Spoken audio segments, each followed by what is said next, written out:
Hello and welcome to the Cyber1 YouTube channel.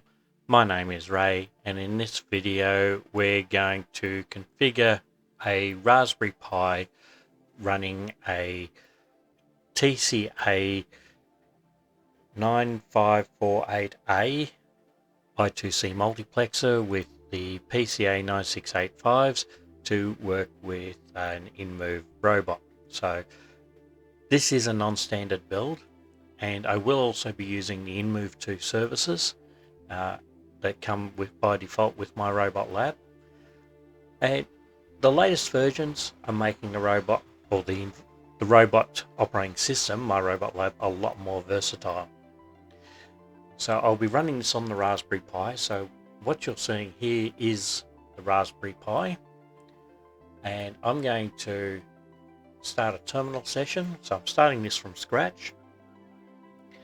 I have installed the latest version of my robot lab onto this already. So ls will bring up the list of files I've got, the latest version on this, and I have got multiple versions of my robot lab installed on this Raspberry Pi. But the latest here at the time of recording is 1.1.1361. So we'll see the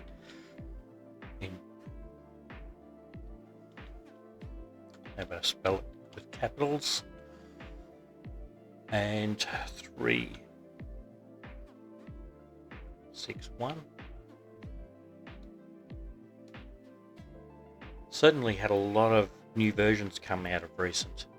A lot of work being done, which is really good. myrobotlab.sh. So if you're running this on a Windows machine, you would start it with myrobotlab.bat. But this is on a Linux-based machine, so it's myrobotlab.sh. The // is important because you need to tell it where to find that file. The single dot means the current directory. Press enter, and this will start up my robot lab.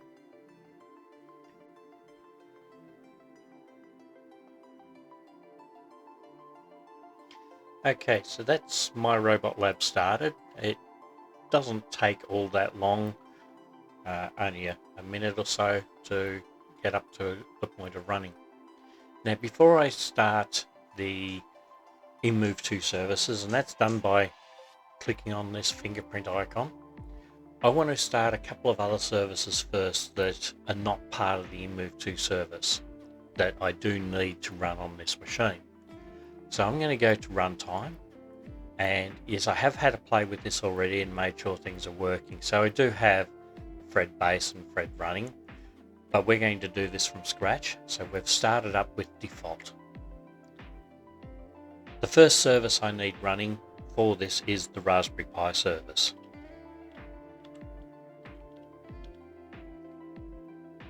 So we'll type that in, select the Raspberry Pi and start that service. We can go over to the Raspberry Pi service and have a look, and you'll see over here that it's detected the board type as a Raspberry Pi 4B. That is correct, so that means that service is up and running quite happily. Go back to runtime. The next service I need is the I2C MUX.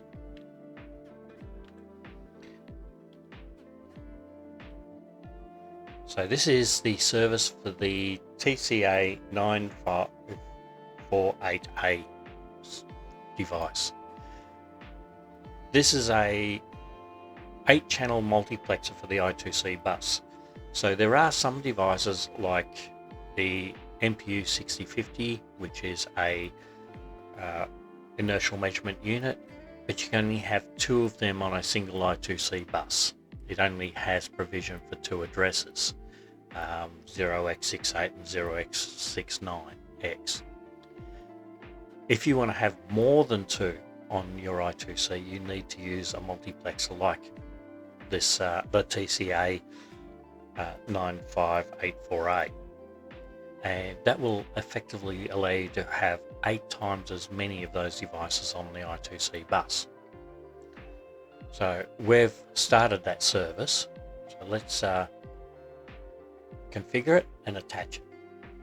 So because I'm running PCA 9685 servo drivers. They were originally designed as an LED driver, but we're using them for servo drivers. When you have multiples in there, they do use address 70 hex as a broadcast address, so you can control them all at once. That means that we really don't want to be using it for our TCA 9548A. So I hardwired mine to run on 71, and that was shown in another video that I have. We're using the Raspberry Pi, and its I2C bus is on bus 1. It uses bus 0 for the hats, the official hats, to identify those. So we will select Raspberry Pi, and then we will attach that.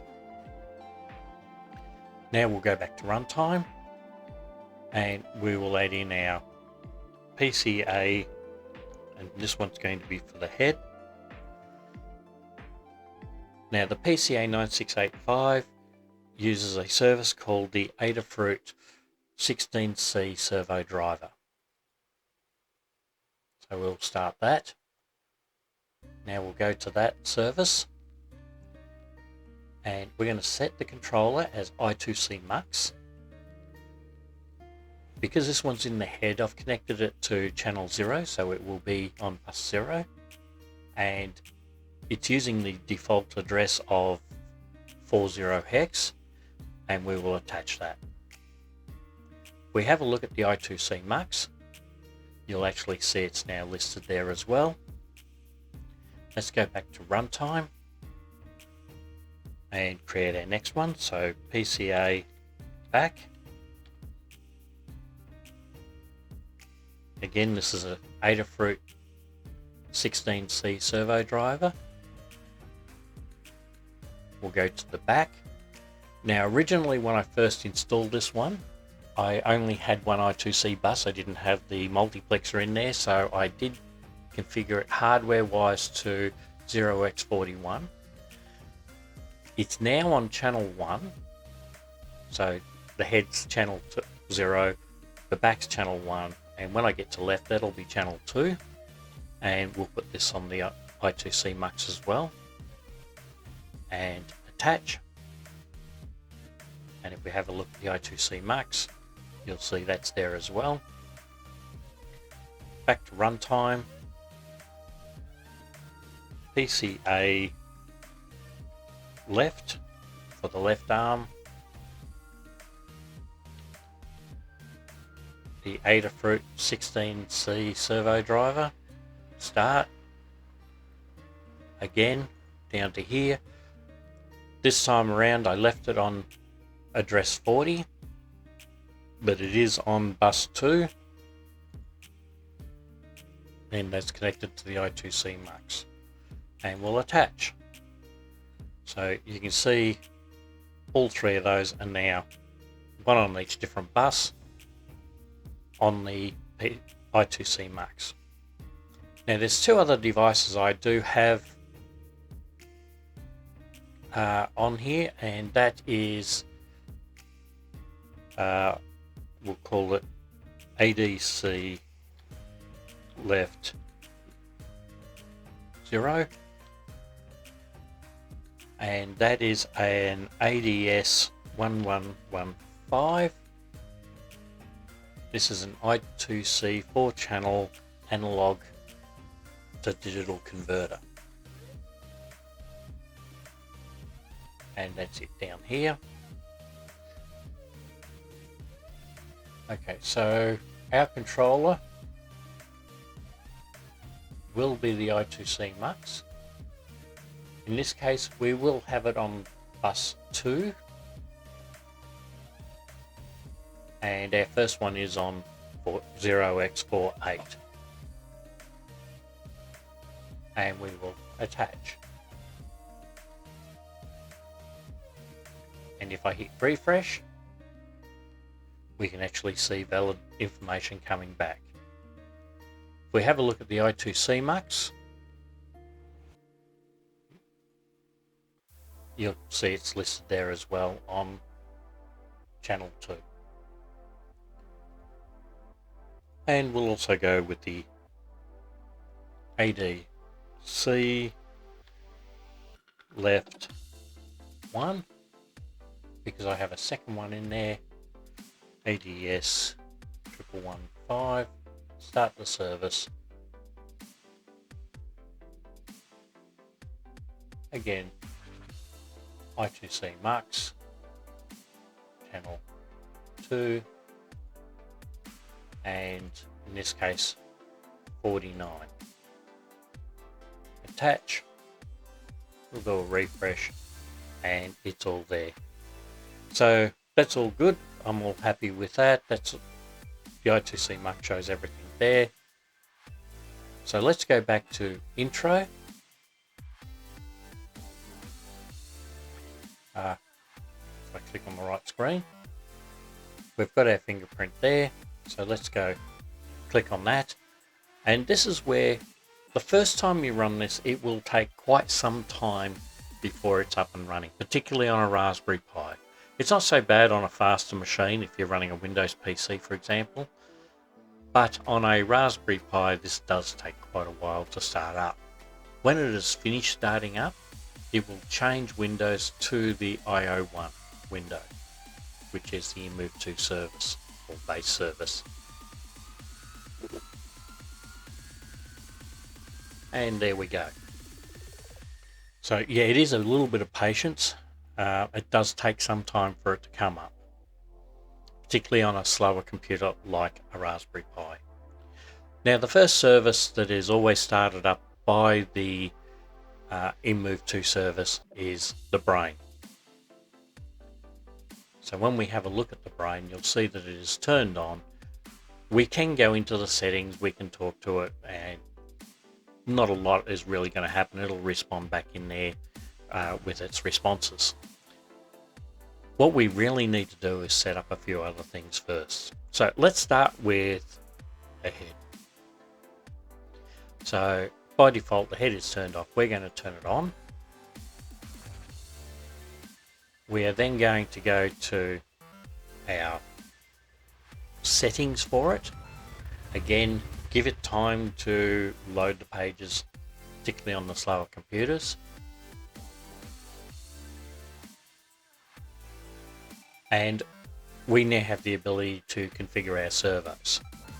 So the first servo I'm going to configure is going to be the rot head. So rot head rotates the head left and right. By default, it wants to connect to the IO1.left controller. Now the IO1.left controller, and there is also the IO1.right controller, are the two Arduino Mega 2560s with the Nervo boards attached that would normally be done on a standard build. I don't have those installed on my bot, so I can't really use those, but what I can do is select one of the other servo controllers that I have. Now this servo is located physically in the head, so I'm going to select head because that's the PCA 9685 I have it connected to. And for the head, the rotate, or your axis if you like, is connected to pin 8 on mine, so I'm going to select pin 8 and then attach. Now if I select basic here, we can now rotate his head.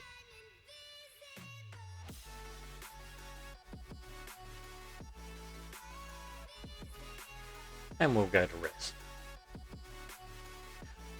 The next one I want to look at is the neck.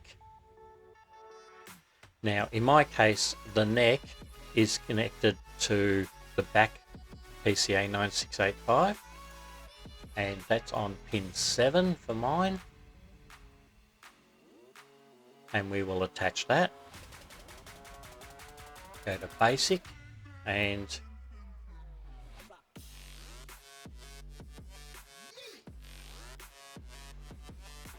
so that's all working. The next one I need to do is the roll neck. Again, that's connected in the back,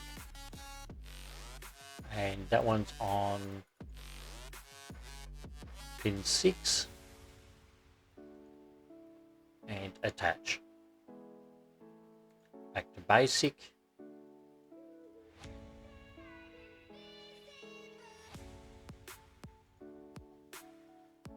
Now, my servos aren't exactly centered here, which is a bit of a problem, and that's an issue to do with the PCA 9685's chips themselves. When these chips were manufactured, they're using a built-in oscillator to drive them, and it's not exactly the same from batch to batch of chips.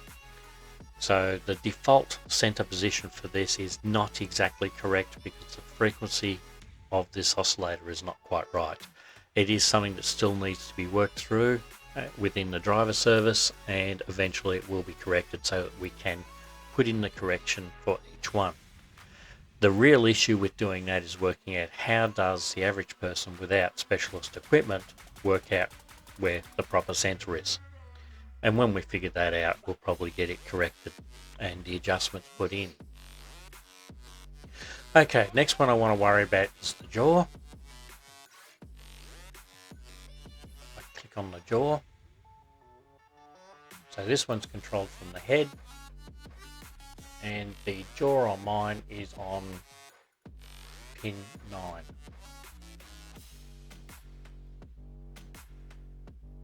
Now this is where I have to be a little more careful, because the head I've got is not a standard head.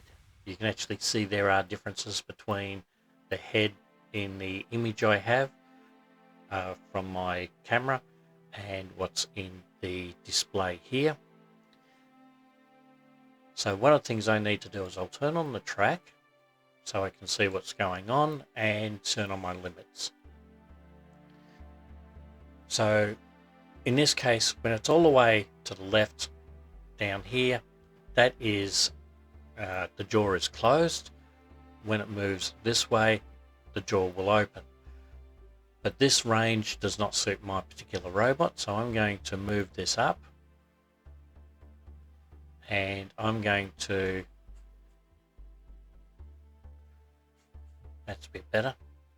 You can see I'm opening the jaw there.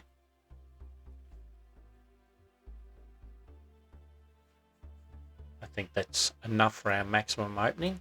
So we've got a value of 114 being output. So I'm going to move this down to 114.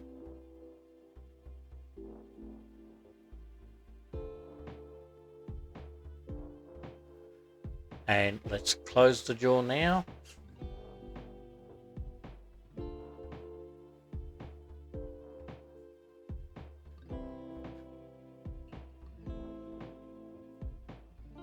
I think that'll do. So maybe a little bit more.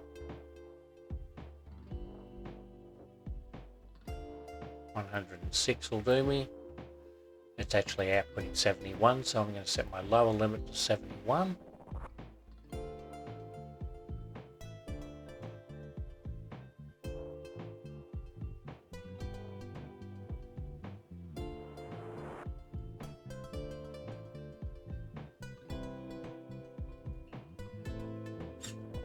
And that appears to be working quite happily. So the rest works off this top line, or this bar, and this lower bar here are the limits, and it will actually map so that when you go right to the end there, you're right at the end here. So I'm happy with that. Save that jaw config, and we'll go back. I'll deal with the eyes later. I think I've broken a linkage. Now, mouth control we will turn on. Actually, I'll do that a bit later. I want to do the mouth first. So, Merry Speech is the default configuration for Inmoov and has been for a very long time. I found it's not as good on the Raspberry Pi because it uses more resources, but if you're running a Windows-based machine or a Mac, you're probably better off sticking with Merry Speech. But I'm going to select local speech, set the type and turn it on.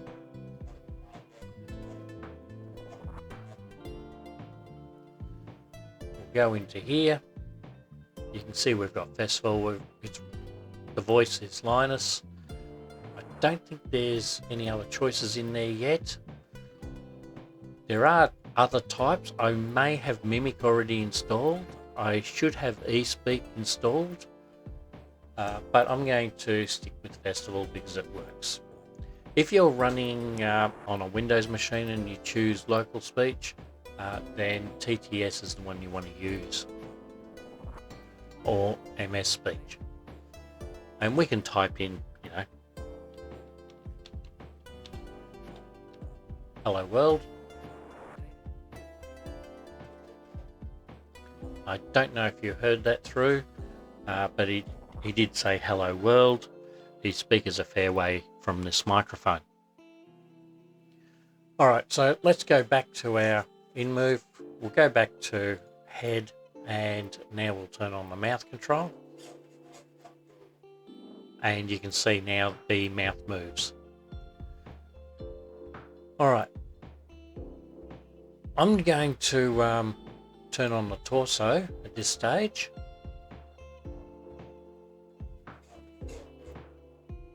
And we will configure the torso. So there are 3 torso servos listed here, and I know that my build only has 2. I'm not aware of any that are actually using the low stomp or the lower stomach. So let's start with our top stomach. Now mine's connected to the back, and my top stomach is connected to pin 8. We will attach, go to basic, and have a look.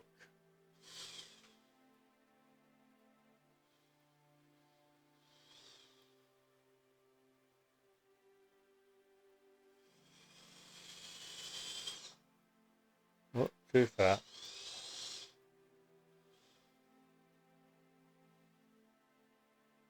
It's as far as I want mine to go over to the side, so I'm going to turn on track.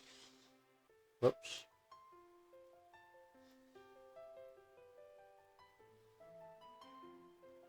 And limits.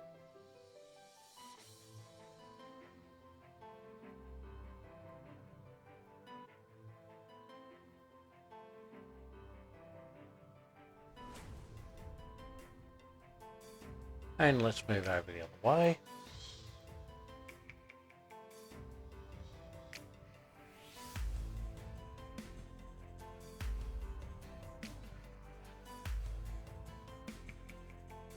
Just open my limit up a bit further.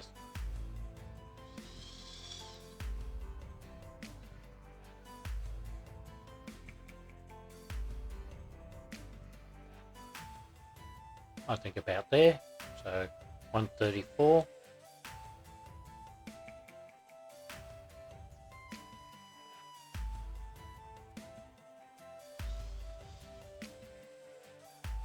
And that's pretty good. He's leaning a little bit this way. I can tidy that up a bit better. But we'll move on to the next one. Mid stomach. Again, connected to the back. My mid stomach is pin 9.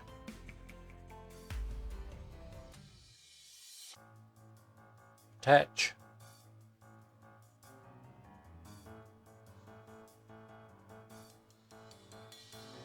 This allows the whole robot to turn its body side to side.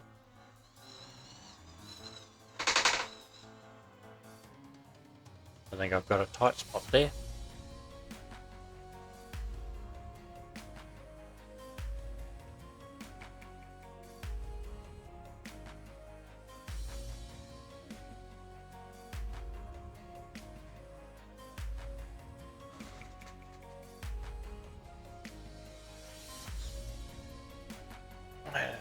I have got a tight spot there.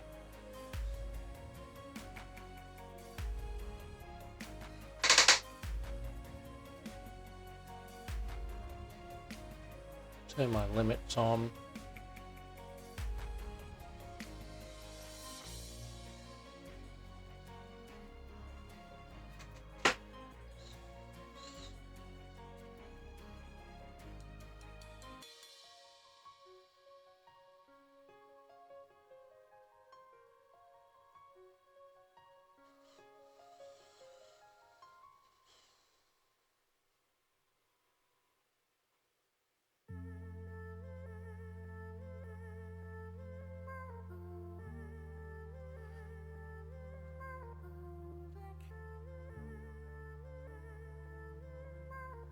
and we'll save that for now.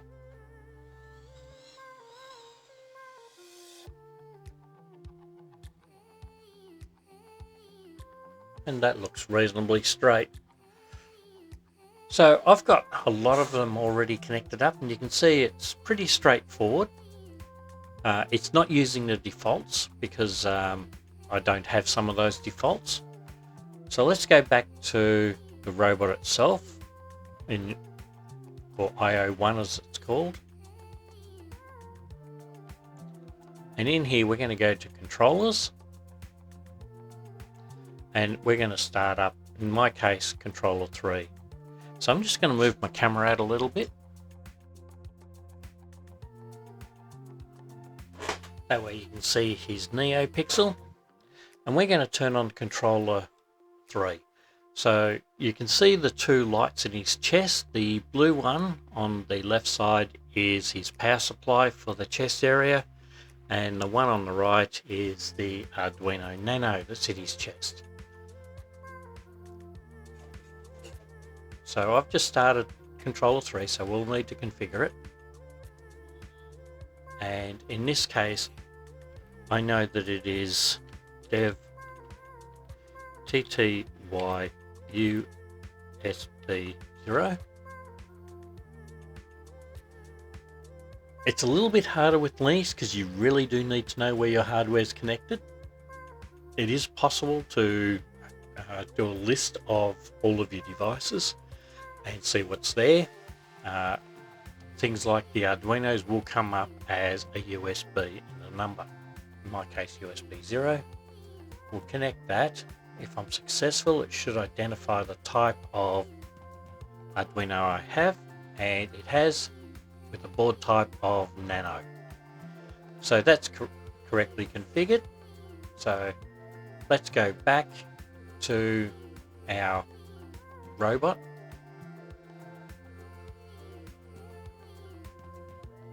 Here we go. And we're going to go to NeoPixel. I'm going to turn the NeoPixel on. Go into that. So my NeoPixels are connected to pin 8.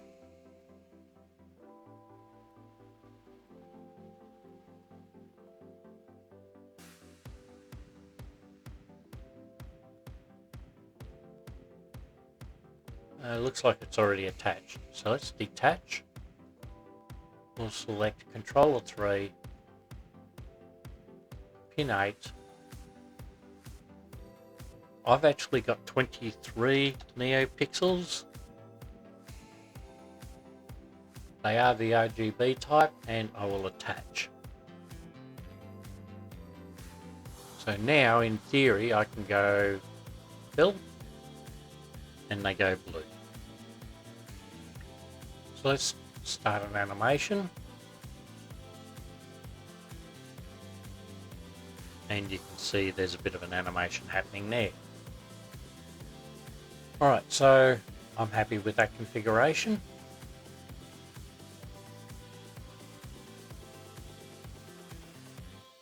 There are sensors that we can also set up on this under sensors. I found sometimes they can be a bit of a nuisance, and I will come back to them at a later video when I get them fully operational. The two ultrasonics do work to a point, so does the PIR.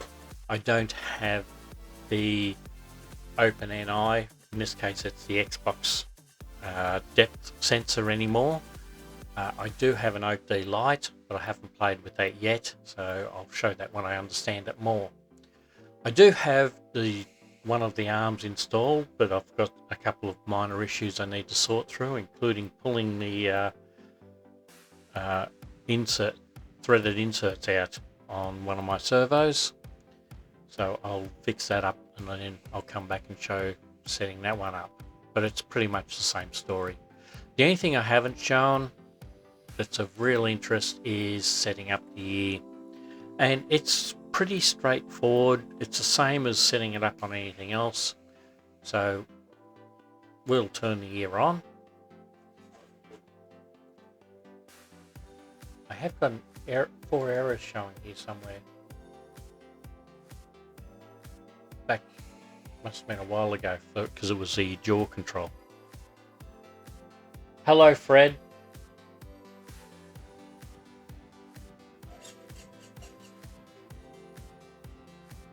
So you can see that's now working.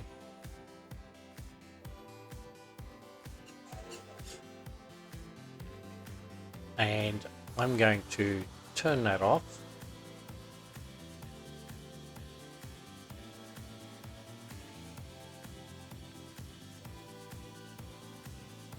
For now, because he keeps listening and answering questions, which can be annoying. So that'll do for this video.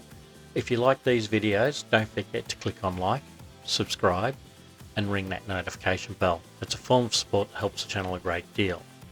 If you would like to support the channel further, I do have a Patreon account, and you can join my long-term patrons, VIPs Go Lucky and Lorenz Berger, and my builder patron Al Morales45. If you've got any questions, leave a comment down below, or join us in Discord. I'll link in my Discord, the My Robot Lab Discord, and the official Inmoov Discords, so that you can find those with ease.